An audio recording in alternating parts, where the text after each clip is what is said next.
Hi, ako si Jan at isa kong public school teacher and ICT coordinator. Samahan niyo ako ngayong araw. Ay, gabi na pala.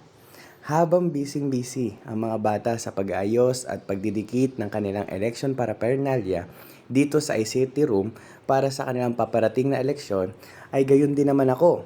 Busy sa pag-ayos ng mga units dito para sa kanilang fully automated SELG election.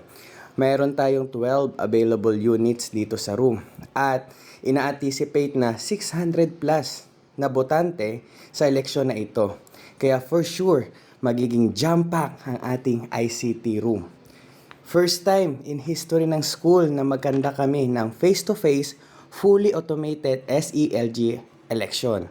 And hopefully, maging successful at magtuloy-tuloy ito sa mga darating pang taon. Simple lang naman ang ginawa natin dito. Nilagyan natin ng internet access ang lahat ng units, then via Google Forms, doon boboto ang mga bata.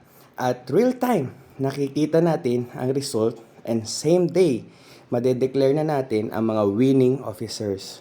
Kaya ngayon, nagmamadali na akong ma-open at ma-dry run lahat ng units para maging smooth ang ating gaganapin na eleksyon. At ayan, fully functioning na lahat ng units at ready na. See you sa part 2. Walang a-absent. Bye!